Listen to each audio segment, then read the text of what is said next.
भक्तों, महाशिवरात्रि के दिन इस चमत्कारी पौधे से रोड़पत्ती भी हो जाएंगे। करोड़पत्ती माता पार्वती जी ने बताया था, शिव को यह पौधा बहुत उपयोगी है, साधु संत भी इसी का इस्तेमाल करते हैं। महाराज आगे बताते हैं, आयुर्वेद में यह पौधा बलवान ही नहीं, शक्तिशाली भी है, मर्दों के लिए पावर टॉनिक है। महाराज जी ने अभी अपनी एक कथा में बताया था, इस पौधे के बारे में, यह पौधा अगर मिल जाए तो आप भाग्यशाली हो जाएंगे। ये पौधा किसी जड़ी बूटी से कम नहीं है, महाबूटी से कम नहीं है। अगर आपके घरों के आसपास में है तो इसे साधारण पौधा समझ करके फेंकने की भूल मत करना, नहीं तो बहुत पछताओगे भक्तों।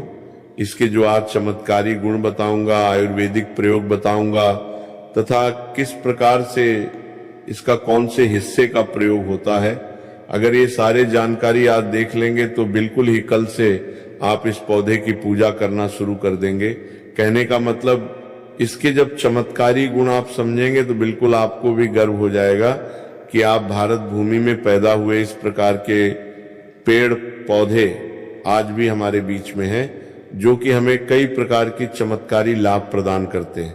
देखिए, इस पौधे को कई जगह लटजीरा के नाम से जानते हैं, कई जगह से चिड़चिड़ा के नाम से जानते हैं, कई जगह इसे औंगा के नाम से जानते हैं।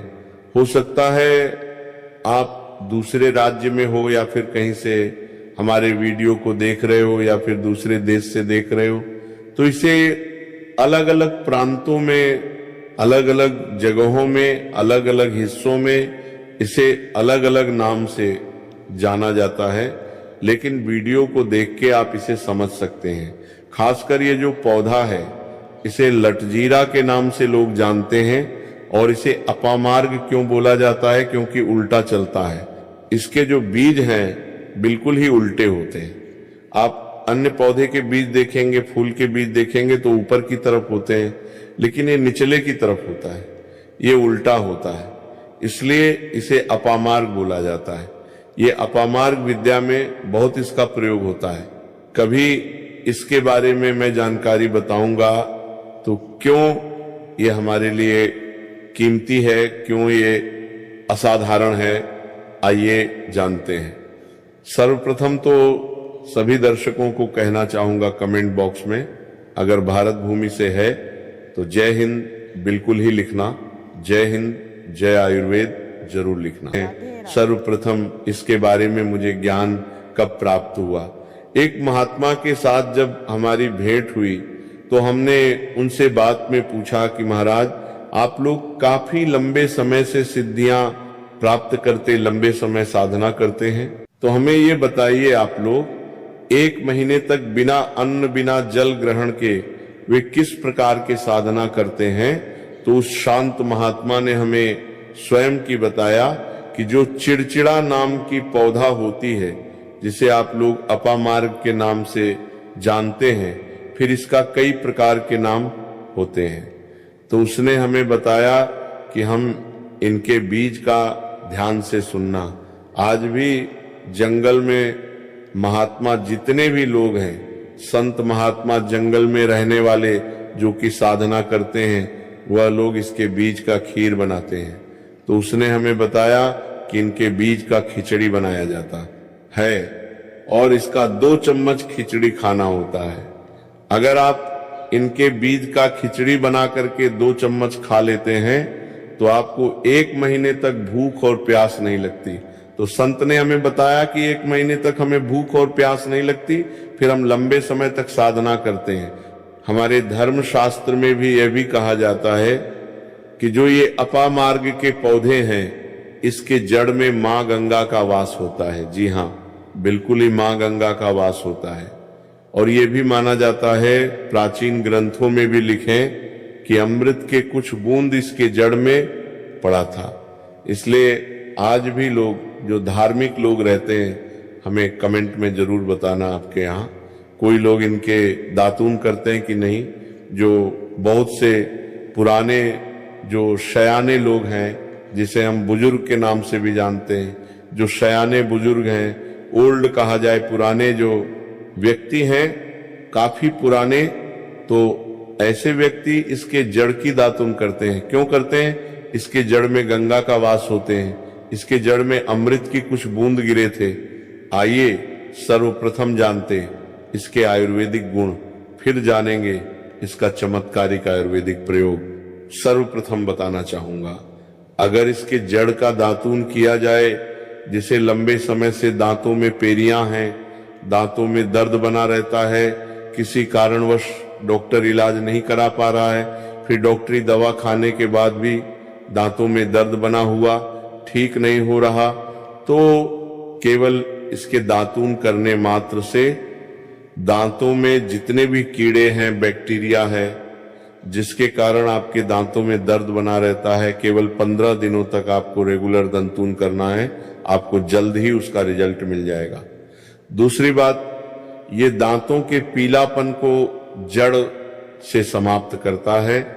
जिनके दांतों में पीलापन है, भद्दे दिखते हैं लोग, जिनका मजाक उड़ाते हैं लोग, जिनके खुद के घर परिवार के लोग बेइज्जती कर देते हैं, बेइज्जती का लोगों को सामना करना पड़े, जिनके दांत काफी पीले हैं, गंदे हैं, ऐसे व्यक्ति को भी इनके दातून जरूर करना चाहिए। इनके दातून करने के बाद हमारे दांत में चमक आती है, हमारे दांत वाइट बन जाती है, एकदम क्लीन हो जाती है। ये 2 प्रयोग हुआ। अब जानते हैं इसका जबरदस्त चमत्कारिक प्रयोग। किस प्रकार से यह प्रयोग हमने कई लोगों को खुद करा चुके हैं, इसीलिए हम प्रमाणित प्रयोग बता रहे हैं।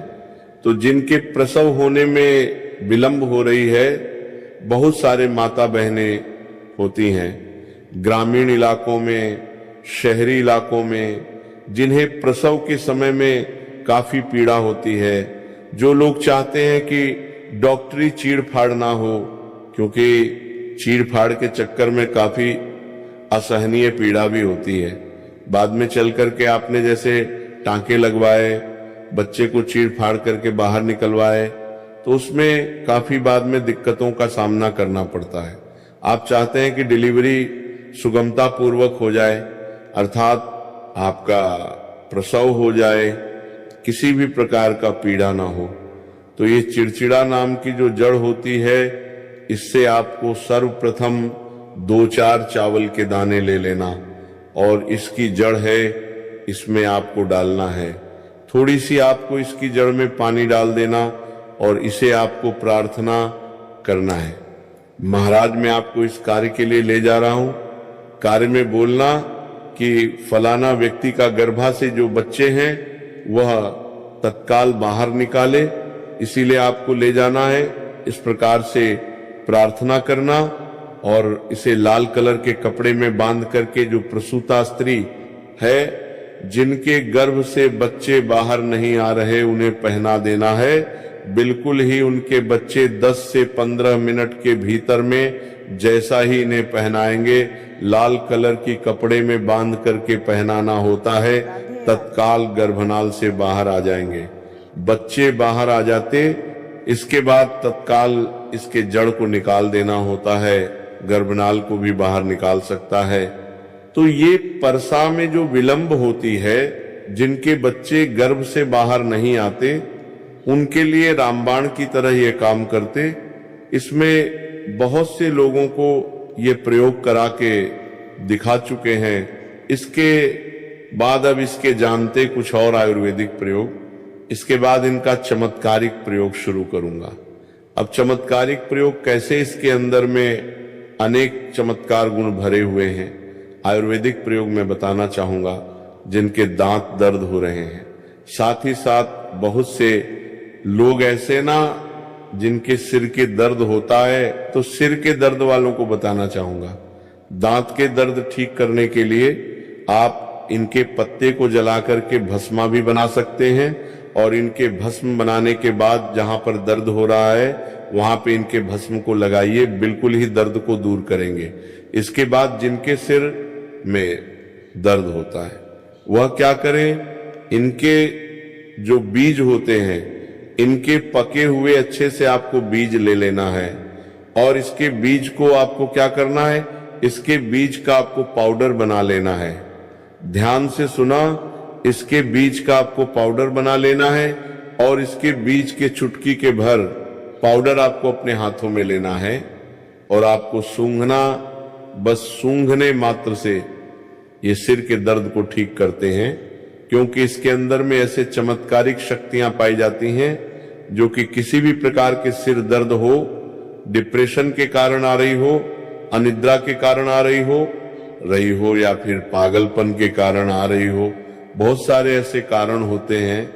ये फिर गर्मी के कारण आ रही हो, धूप लगने के कारण, लू लगने के कारण, किसी भी प्रकार के सिर दर्द हो, उसमें रामबाण की तरह काम करते हैं। अब आइए मैं आप लोगों को इसका चमत्कारिक प्रयोग बताऊंगा। पहला प्रयोग है, जो लोग चाहते हैं कि उनके कार्यभार में उन्हें तरक्की मिले, जैसे कि जो लोग व्यापारी वर्ग से जुड़े हुए हैं, वह लोग चाहते हैं कि उनका धंधा पानी अच्छे से चले, जिनके दुकान अच्छे से चले, तो ऐसे व्यक्ति क्या कर सकते हैं? इसके जड़ को रवि पुष्य नक्षत्र में लाना होता है, गुरु पुष्य नक्षत्र में लाना होता है, या फिर कोई भी शुभ दिन हो, जैसे दीपावली है, होली है, या फिर बहुत सारे शुभ दिन आते हैं। कृतिका नक्षत्र में भी आप इसके जड़ को ला सकते हैं। इसके जड़ को लाना होता है और इसे लाल कलर की कपड़े में बांध करके आप अपने व्यापारी स्थान में बांधिए। देखना, जहां पर 5 ग्राहक आ रहे हैं, इसके कृपा से वहां पे फिर 5 ग्राहक की जगह पर 50 ग्राहकों के भीड़ लग जाएंगे। कहने का मतलब है ये दुकान में ग्राहकों की भीड़ को भी बढ़ाएंगे, आपके आमदनी बढ़ाने का काम करता है। इसके बाद इसका दूसरा प्रयोग सुनिए। जो लोग जैसे बेरोजगार हैं, रोजगार प्राप्त करना चाहते हैं, ऐसे व्यक्ति इसके जड़ को ध्यान से सुनिएगा। ऐसे व्यक्ति इसके जड़ को एक दिन पहले आपको निमंत्रण देकर के आ जाना है। कौन सी दिन में? ध्यान से सुनिए। शनिवार के दिन, रविवार के दिन, सूर्योदय से पहले खंडन करके लाना है। इसके बाद सोमवार को आपको पूजा करना है और मंगलवार के दिन पूजा करने के बाद बुधवार के दिन इसके जड़ को आपको धारण करना है। तो आपको बिल्कुल ही मनोवांछित नौकरी की प्राप्ति होगा। एक नागा बाबा ने इसके बारे में हमें बताया था और इसका प्रभाव काफी अचूक है, कभी विफल नहीं जाता। ये हुआ 2 प्रयोग। अब इसका तीसरा प्रयोग सुनिएगा। तीसरा प्रयोग क्या है कि आप में से अधिकतर बहुत से लोग हैं जिसे नजर दोष लग जाते हैं, भूत प्रेत बाधा से ग्रसित रहते हैं, परेशान हो जाते हैं। तो ऐसे व्यक्ति क्या करें? इसके जड़ को चांदी की ताबीज में डाल करके शनिवार के दिन धारण करें। चांदी की ताबीज में डाल करके शनिवार के दिन निश्चय धारण करें। तो कैसा भी आपको नजर दोष लगते हो, किसी भी प्रकार के कई लोकतंत्र क्रिया कर देते, ये बिल्कुल आपको नहीं लगेगा, आप हमेशा सुरक्षित रहेंगे। अब बात करते हैं महाशिवरात्रि के अवसर पर आपको क्या गलती नहीं करना चाहिए जिससे भगवान भोलेनाथ क्रोधित ना हो। भक्तों चाहे कुछ भी हो जाए, महाशिवरात्रि के दिन मांस मदिरा का सेवन गलती से भी मत करना, नहीं तो आपके साथ कुछ भी हो सकता है। महाशिवरात्रि के दिन देर तक कभी ना सोए, इससे आपका भाग्य बिगाड़ सकता है। भगवान भोलेनाथ रूठ सकते हैं। महाशिवरात्रि के दिन दाल चावल या गेहूं से बने पकवान नहीं खाना चाहिए। दिन आप सिर्फ फल, दूध, चाय और कॉफी ले सकते हैं। भक्तों, अगर आप भगवान भोलेनाथ जी को प्रसन्न करना चाहते हैं तो इस दिन काले कपड़े भूलकर भी मत पहनना। इस दिन जितना ज्यादा हो सके भगवा रंग, ये लाल रंग का ही कपड़ा पहने, बहुत ही शुभ और मंगलकारी माना जाएगा। इस दिन गलती से भी पति पत्नी शारीरिक संबंध भूलकर भी ना बनाए, अन्यथा भगवान भोलेनाथ के क्रोध का सामना आपको करना पड़ेगा। इस दिन जितना ज्यादा हो सके तान पूर्ण करें। भगवान भोलेनाथ को अगर खुश करना है तो ये बातें गांठ बांध ले। भक्तों, यह पाप कभी मत करना। महाशिवरात्रि के इस पावन अवसर पर शिवलिंग पर भूलकर भी यह चीजें मत चढ़ाना। नहीं तो जिंदगी भर आपको किसी बड़ी परेशानी का आपको सामना करना पड़ सकता है, आपका व्रत टूट भी सकता है। भगवान भोलेनाथ अत्यंत क्रोधित हो सकते हैं, जान लीजिए, नहीं तो आपके व्रत रखने का कोई भी फायदा नहीं। तो चलिए जानते हैं भक्तों। नंबर 1, तुलसी पौराणिक कथाओं के मुताबिक तुलसी को माता लक्ष्मी जी का स्वरूप माना जाता है। माता लक्ष्मी जी भगवान विष्णु जी की अर्धदांगी है। भगवान विष्णु शलीग्राम की पूजा में ही तुलसी का प्रयोग किया जाता है। ऐसे में शिवलिंग पर तुलसी का प्रयोग वर्जित है। यह आपको पाप का भागीदार बना सकता है। ऐसा अनर्थ कभी मत करना। भक्तों, नंबर 2, सिंदूर। सिंदूर एक प्रकार से श्रृंगार की वस्तु है जो सभी देवियों को चढ़ाया जाता है, परंतु भगवान भोलेनाथ बैरागी हैं और वह महाकाल है, इसीलिए उन्हें सिंदूर नहीं चढ़ाया जाता है। ऐसा पाप आप कभी मत करना। भक्तों, नंबर 3, शिवरात्रि के पावन अवसर पर जितना ज्यादा हो सके आपको भगवा रंग पहनना चाहिए। भगवान भोलेनाथ अति प्रसन्न होते हैं। इस दिन काले कपड़े पहनने से बचना चाहिए और मंदिर में काले वस्त्र पहनकर कभी प्रवेश ना करें। भक्तों, नंबर 4, हल्दी। सभी देवी देवताओं की पूजा में हल्दी का उपयोग किया जाता है, लेकिन कुछ का मानना है कि विनाश के देवता भगवान भोलेनाथ जी को अर्पित नहीं करना चाहिए। सभी धर्म प्रेमियों को राधे राधे। मैं उम्मीद करती हूँ कि आज का सत्संग आपको पसंद आया होगा। अगर पसंद आया है तो हरि भक्ति लहर चैनल को सब्सक्राइब कर ले और कमेंट्स में राधे राधे लिख दीजिए। धन्यवाद।